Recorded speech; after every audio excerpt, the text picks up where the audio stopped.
Hey everybody, welcome to this week's episode of Life Matters TV. I'm Tommy Stoffel, and today my co-host David and I are going to talk about a topic that's right here in the moment. So without any further ado, let's just jump into it like we do. David, what's up on the agenda for today, and how you doing, my friend? Hey, good morning, Tommy, and yeah, thanks for that. What is this all about, the present moment anyway? Well, the topic, the idea that came to my mind when we were discussing this was how sometimes, I'm in the moment, whatever that moment is, and usually there's some drama associated with it, and someone just says, cool, dude, chill, it's all good. Or it is what it is. That's another one that kind of gets to me. And I notice how sometimes when that happens, I have a reaction to it. I say, all right, maybe it's good for you, but right now it's not so good for me, And so this whole idea of, is it really all good? What can we do about that? So I guess that's what we're talking about today. Maybe being present to what really is happening, and maybe, I don't know, that's kind of where I'm coming from with it. What do you think? Yeah, I totally agree, because we're actually kind of pushing buttons with the write-up saying, chill, take a chill pill, it's all good, it is what it is, right? And it can piss you off because it's not all good right now, right? I'm struggling with something, I'm suffering with something. And so there's different ways we can look at this, and unless my head is going in three different directions, so let me focus on one right now. Is right now, in this moment, right? A lot of times when we say, how's it going right now? Right now is usually okay, like right this very second. If you think about it, right this very second, most right this very seconds are okay. I'm usually pretty safe. I'm usually in the luxury of where we live and the kind of life we have. I'm kind of fed. I was out yesterday and I stopped, and there's this woman against the wall, old lady, and hunked down, and she had a couple of spare bottles or plastic bottles with her, and she was collecting bottles to put into the recycle machine to have a few dollars, to have a few little change.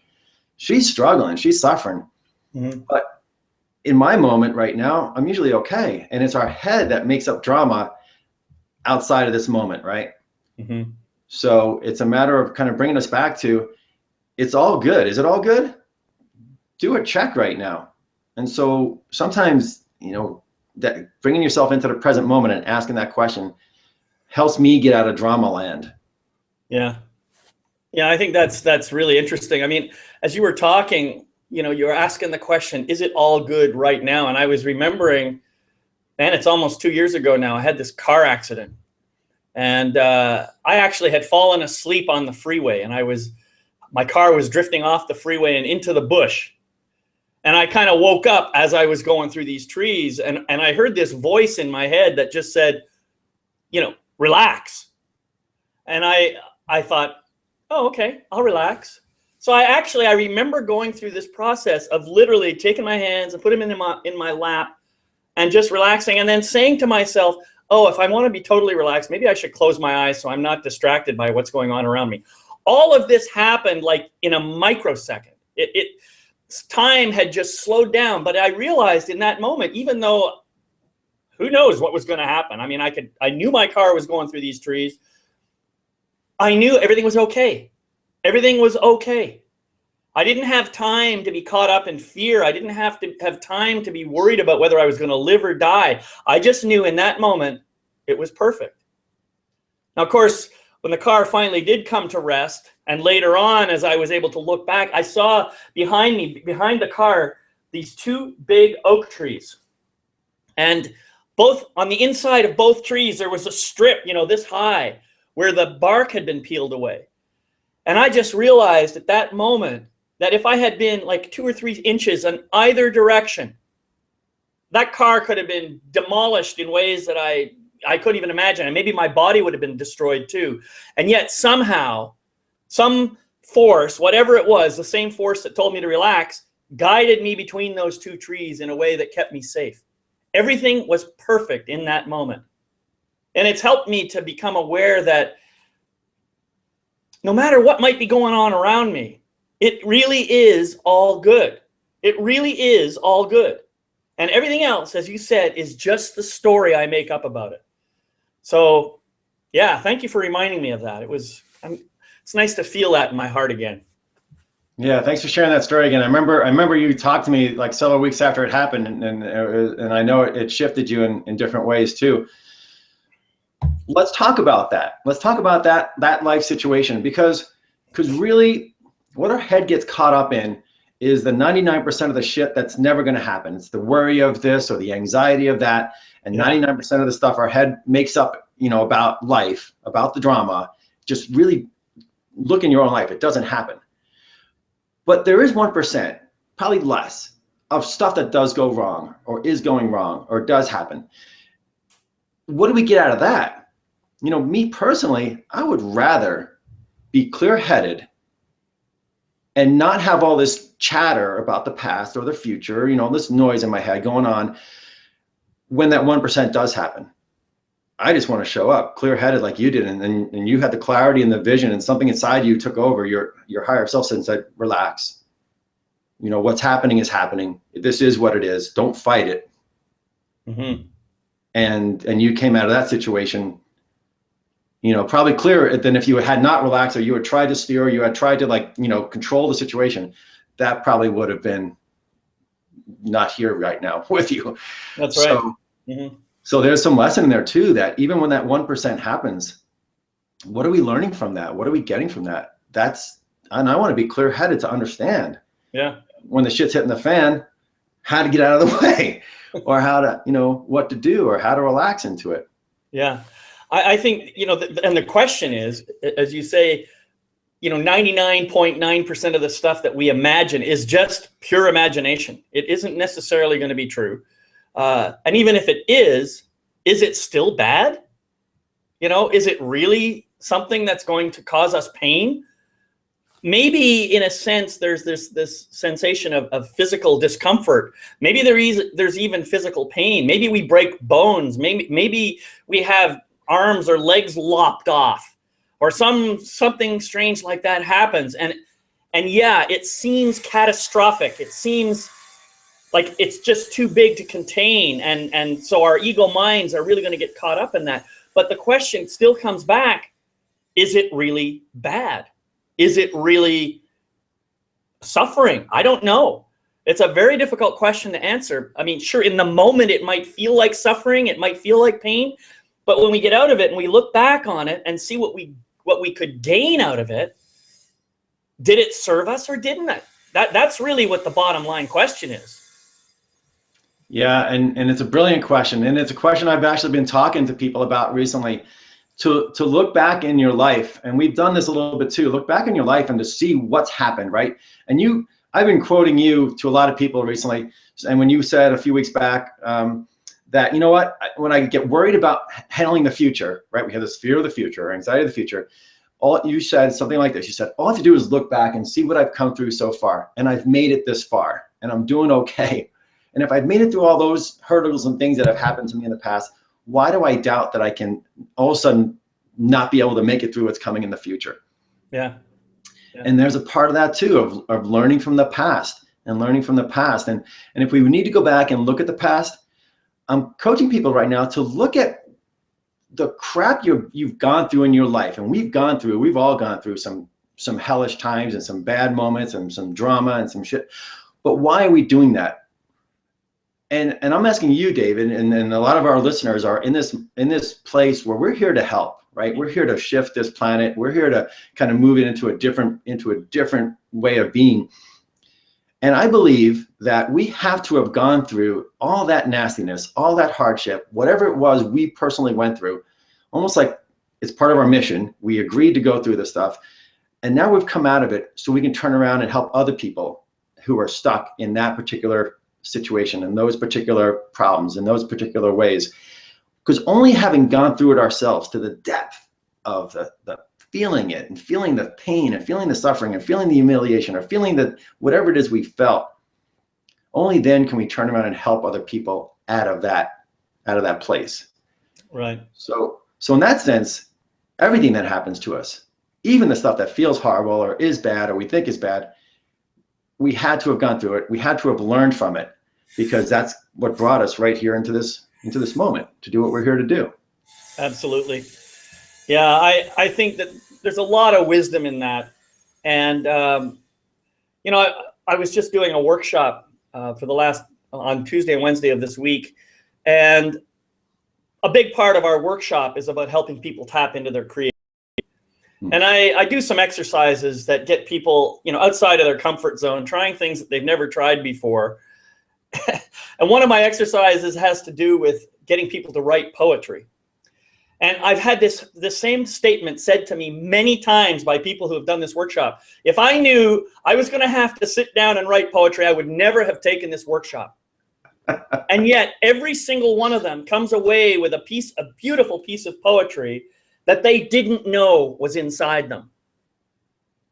And the thing is, what the lesson is about that is when you let your mind just take a vacation and get connected into your heart and your soul, magic just happens. And the heart and soul is never worried about the future or dwelling on the past. The heart and soul is always right here, right now. And that, Susan, I see, made a comment here about Eckhart Tolle and how he talks about how people are, you know, swinging back and forth between worry and want.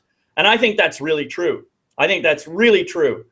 And that is all ego mind that's doing that. It has nothing to do with the soul. It has nothing to do with this, with who you really are. Because who you really are is already complete.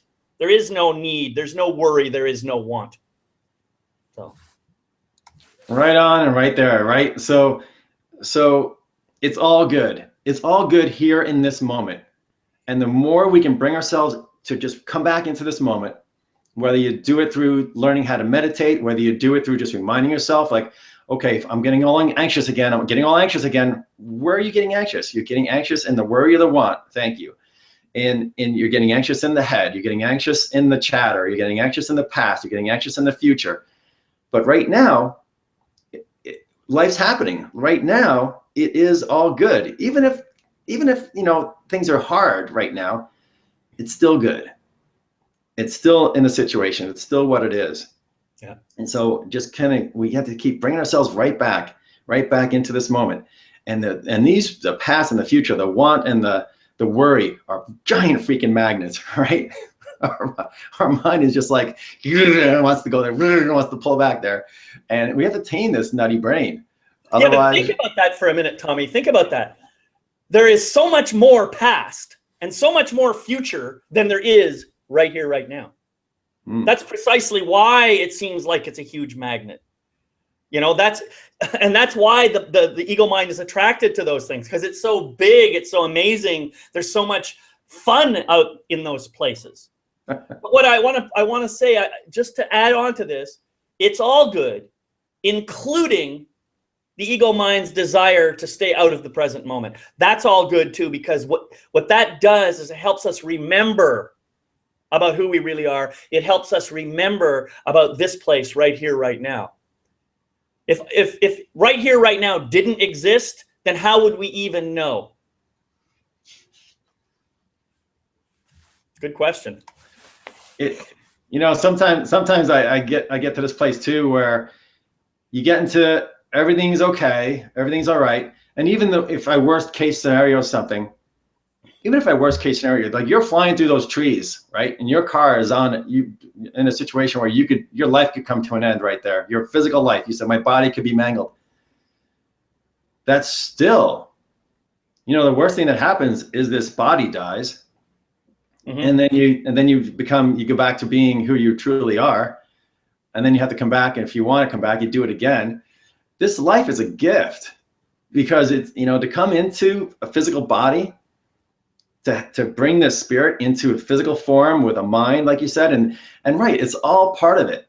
Because without the past or the future, without the ego mind in there too, I don't know if does that get, and some people will say that might get boring, right? If you I don't know if that's true either, because the quieter my mind gets and the less chatter I have going on there that yanks me into the drama or the worry or the want, there's lots of fun drama going on in the world. I just don't get caught up in it so much anymore. Yeah. I I have it and then I let it go. It's like a wave, right? I have emotions and I let them go. I have drama and it comes and goes, and it's like surfing.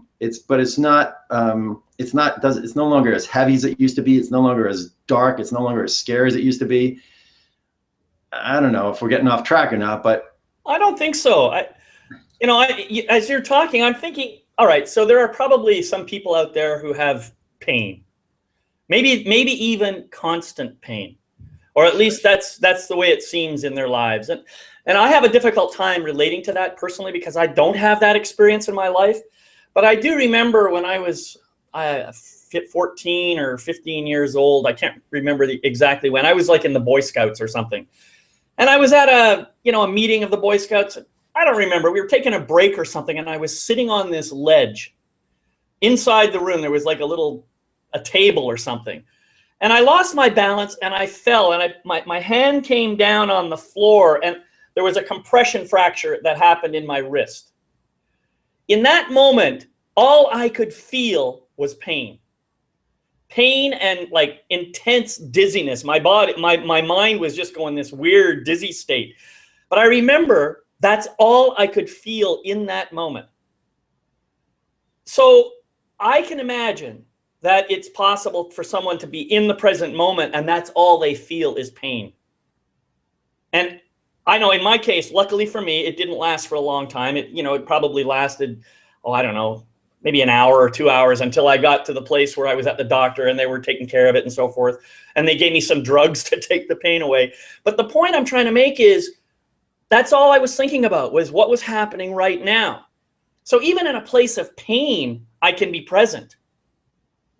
And that's, I actually appreciated that experience because it helped me to connect to something that maybe I hadn't thought of before. So I think I don't necessarily want to go through that experience again, but I do believe that it served a purpose for me, and I haven't quite totally got my mind around it yet. I don't know. I'm kind of wandering here. Sorry.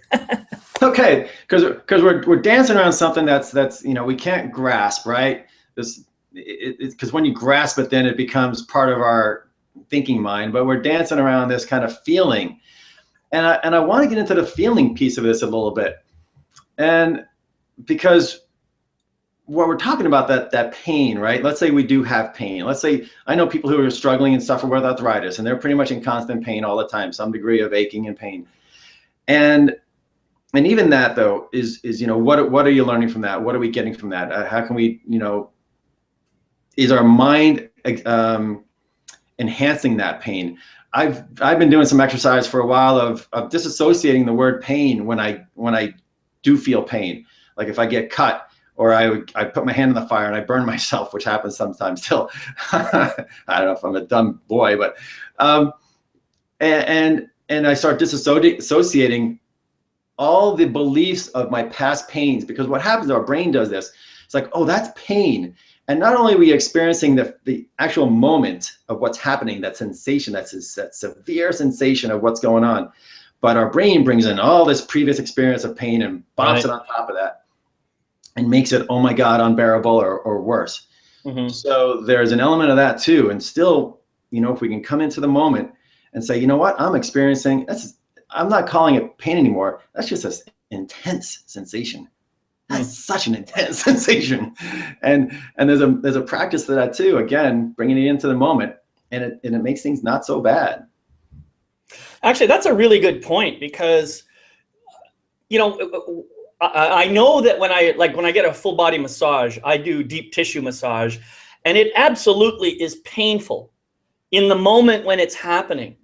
But the pain has a real power for me in releasing the tension. It's like the tension is what's holding the pain, I guess. I'm not even sure if this is true. But when my massage therapist pokes through the thing that's holding that tension and it starts to open up, it doesn't feel like pain anymore. It feels like release. It feels like relaxation happening.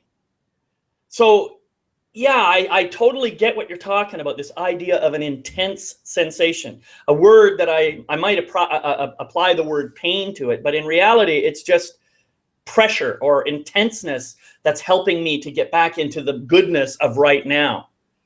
And yeah, that's a great point. Thanks for bringing that up. So while we're kind of wandering around in the woods today, something else has kind of come up, and it's kind of surfaced a little bit, and it's the feelings again, and riding waves and things like this. And last week I was teaching on fear, and the way I teach, I try to, from a logical standpoint, I try to get down to the root cause of something, right? Always asking the questions, what's underneath this? What's underneath this? Try to get down to a root cause instead of dealing with fear. I go, there's all these different kinds of fears we have. And I started putting them on a picture, and I drew arrows in. I said, what is fear of dying, fear of getting sick, fear of the future, fear of the unknown, fear of loss, fear of losing loved ones, fear of losing affection, fear. And I said, is it fear of loss? Kind of seemed like a common theme around there. And I go, okay, but is that it? And I slept on it overnight, and I woke up the next morning and I said, is it really fear of losing things? Is it fear of getting hurt? Or is it fear of feeling the loss? Or is it fear of feeling the pain? Is it fear of like emotionally feeling? Yeah. And I don't know if that starts to uncover things, but somewhere in here is this, we have this innate fear of experiencing emotions. Yeah, that's a good point, because let's face it, so you lose something. Well, okay, it's gone now. What's the big deal? It's the feeling about the loss. What's my attachment to that thing? How is the sudden separation, the ripping apart of the bond between myself and that thing, whatever it is, how is that impacting me? And that's a really good point, Tommy. I hadn't thought of that before. So really what I may be afraid of is not the fact that that thing goes away, but that I'm no longer connected to it, and I lose whatever pleasure I get out of having that connection, or whatever pleasure I imagine I get out of having that connection. And that loss of pleasure may feel like a form of pain too. Yeah, right. That's a good point. Yeah, feeling some degree of inner suffering, feeling, what does it feel like when you lose something dear to you? And let's not talk about losing a basketball that bounces down the street. Let's look losing a loved one. Mm-hmm. Right? That hurts, and it really hurts. And some of us mask it, and we don't go into it, and we avoid it, and oh, get over it, and all those things that we're told, in this world that we live in. But are we afraid of actually feeling it and feeling the depth of it? Mm-hmm. There some of the greatest aha moments I've had in my life was when I just fell to my knees and I just surrendered to the feeling, and I just wallowed in something. How badly, and even when I'm in it, I'm thinking, okay, how much more can I feel this? How much more can this hurt? Mm-hmm. How much more can I feel sad? How much more can I feel depressed? How much worse can I feel? Just so I could experience the depths of those, I don't know, those deep emotions. Well, I don't want to say dark. They're just emotions. Yeah. They're just feelings. They're just what we have as a human being. We have the honor and privilege of having emotions and feelings, yet we deny them. We don't go into them because we're afraid of them. Yeah, and not only that, but when we don't go into them, when we try to control them and keep them from having an impact on us, what we effectively do is we kind of lock them up in a container that's inside our body, and over time, that container just gets way too full.